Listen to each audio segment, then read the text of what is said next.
Babilônia, filme de Damien Chazelle, estreia aqui no Brasil dia 19 de janeiro. Se você já ouviu falar de Damien Chazelle,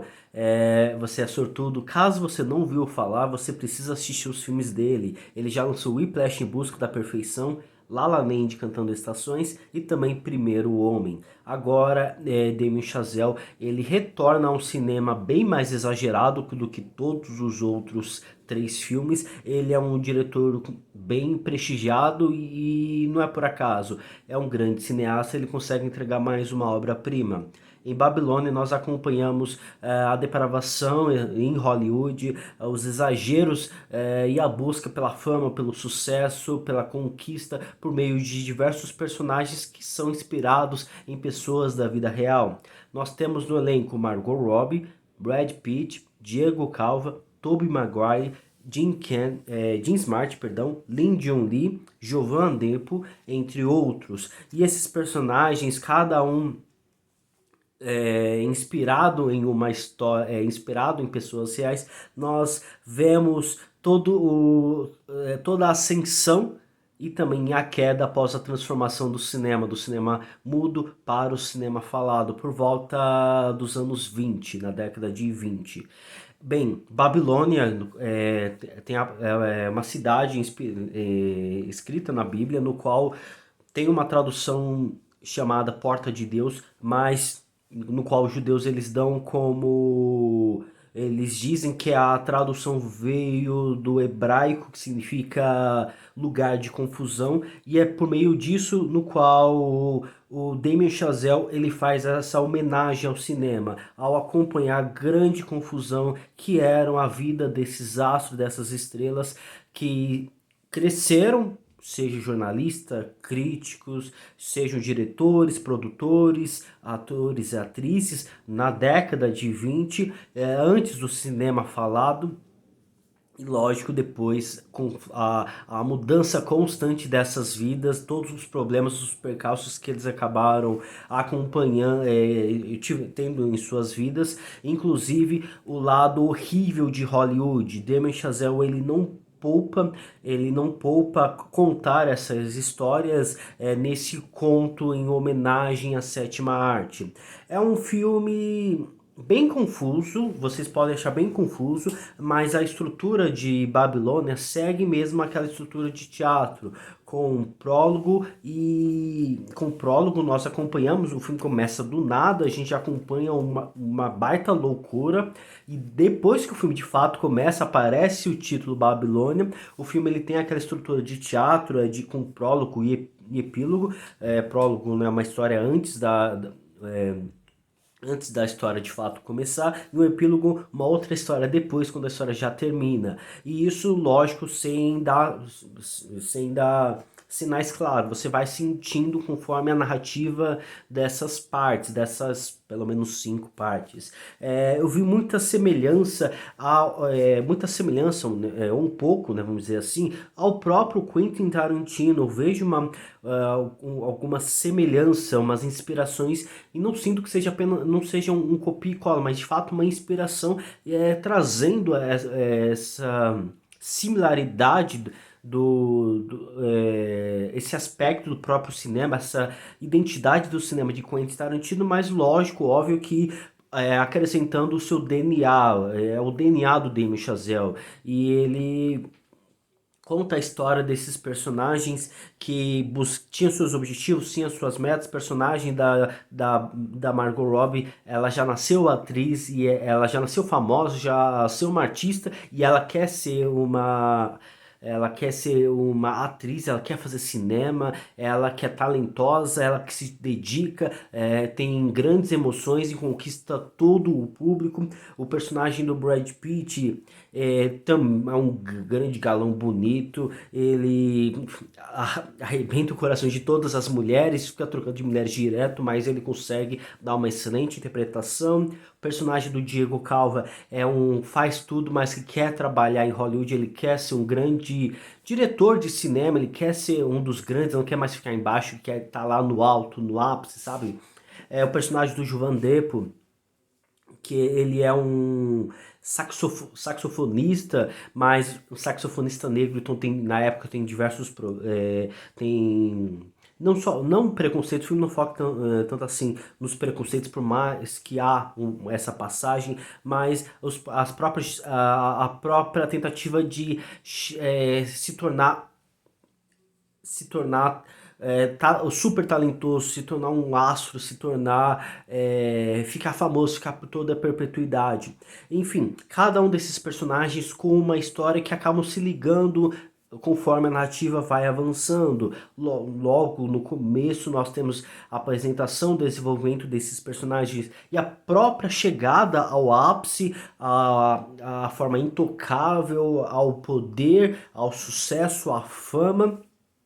que óbvio, cheia de exageros, cheia de confusão. Esse termo Babilônia não é por acaso, todas as cenas elas são montadas para dar mesmo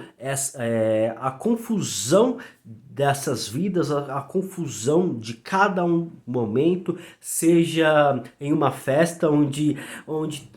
é uma baderna, drogas, um elefante entrando, pessoas morrendo, carro batendo, enfim, uma completa confusão, até mesmo em cenas menores, tentando gravar ali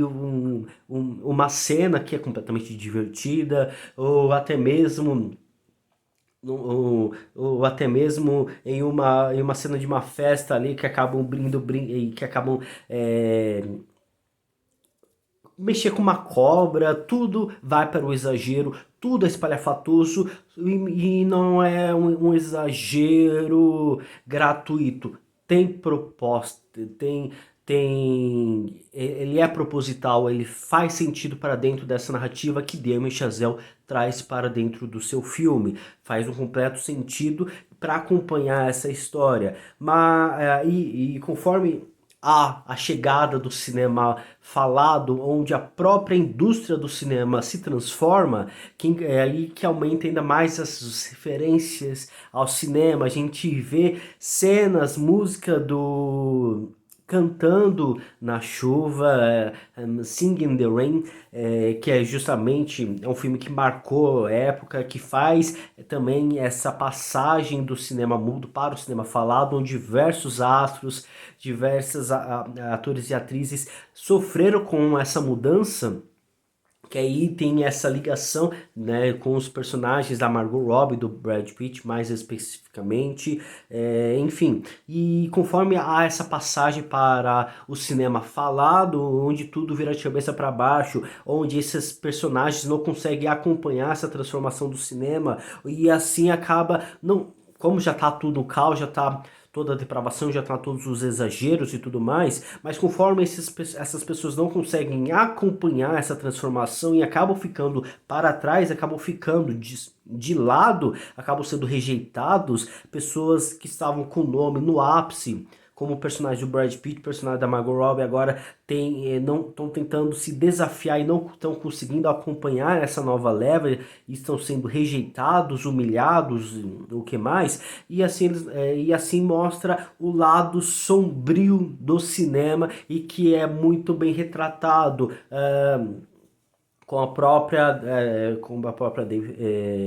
A decadência, a depressão, né, até mesmo o próprio suicídio, toda essa mancha que está em Hollywood, que marcou a época, que marcou essa geração em Hollywood. Todo desastre, toda a confusão, vícios, as drogas, vício até mesmo a jogatina que acabou gerando grandes dívidas, enfim, a gente acompanha essa decadência que ficou marcada na própria geração de Hollywood por meio desses personagens, e assim, quando a gente pensa que não há nenhum tipo de... Quando pensa que o filme está se perdendo, quando pensa que o filme ele não sabe para onde ir, aí simplesmente Damien Chazelle traz uma conversa, não um monólogo, mas uma conversa, um diálogo entre o personagem do Brad Pitt e o personagem da Jane Smart, perdão, estou confundindo esse nome. personagem do Brad Pitt e da Jean Smart, eles estão conversando sobre as consequências, sobre essa nova mudança no qual eles não estão conseguindo acompanhar, e assim fala sobre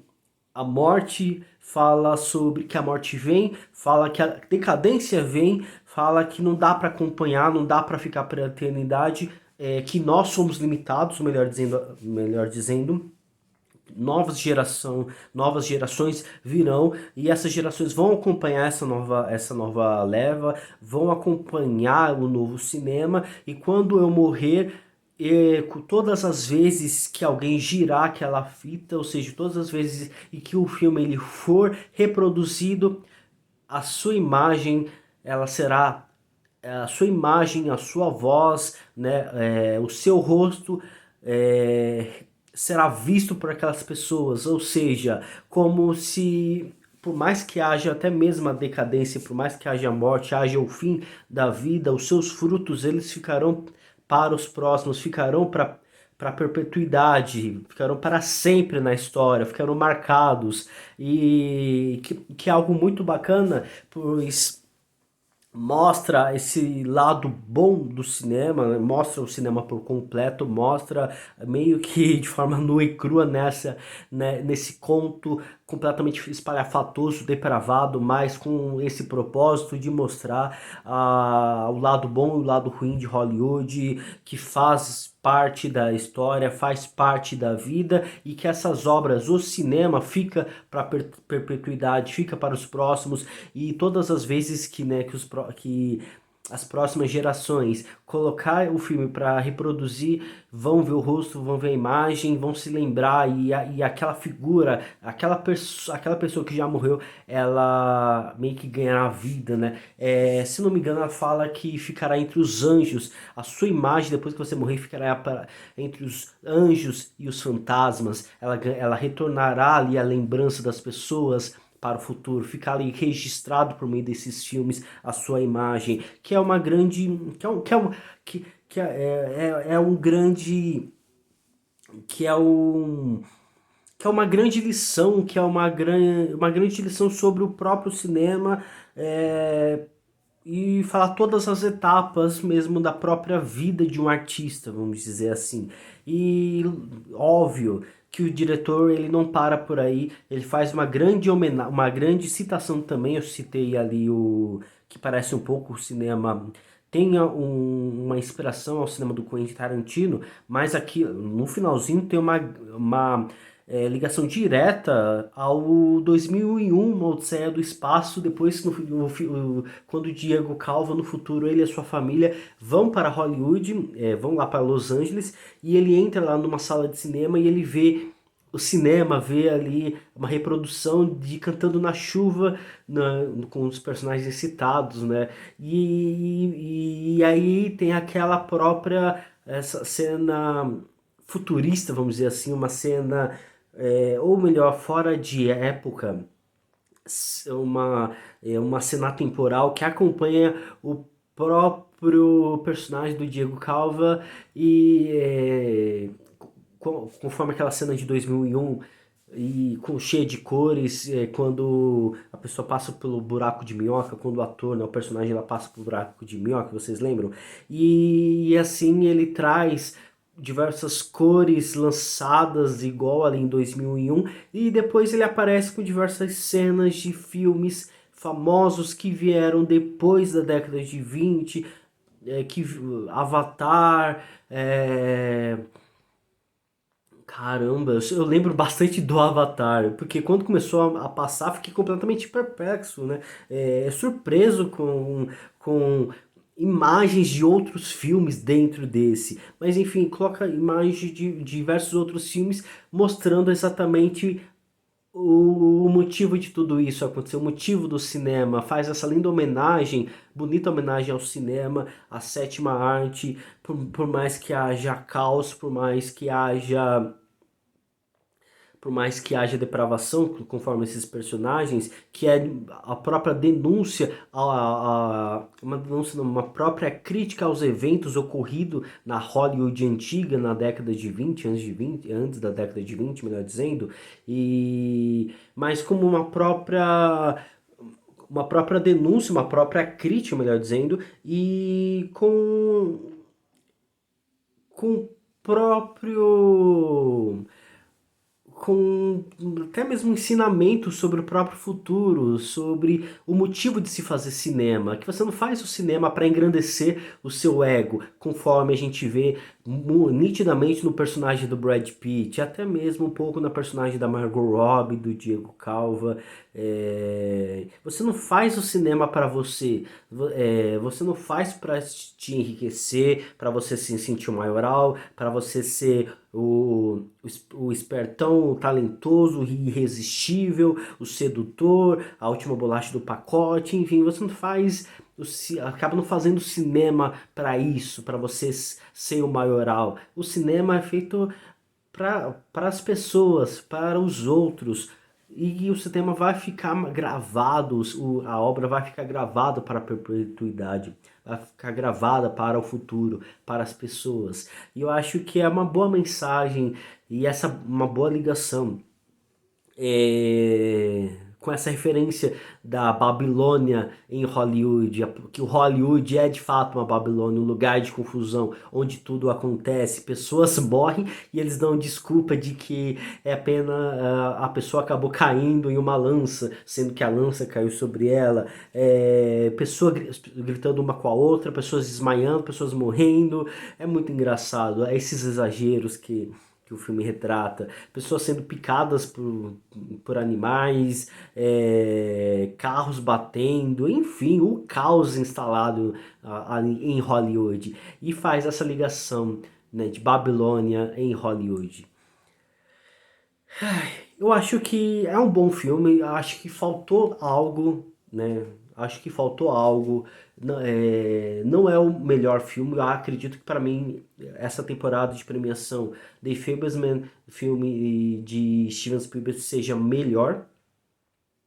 Tanto no roteiro, tanto na direção, acho que consegue mexer, ser muito mais grandioso do que Babilônia, mas falta algo em Babilônia que eu ainda não tô, que eu não sei dizer, entende? Seria mais, não acho que 3 horas e 8 minutos seja um grande problema para esse filme. Enfim, falta algo em Babilônia. Não sei se precisa um pouco mais de clareza, um pouco mais de sofisticação. Não sei, acho que o filme é uma grande obra-prima, sabe? Enfim, não sei se é um filme que ainda não é para sua época, que ainda não está no tempo certo. Talvez seja isso. Enfim, assistam Babilônia, é um grande filme do Damien Chazelle, com elenco estrelar. E é isso, vou ficando por aqui, pessoal. Até a próxima. Tchau.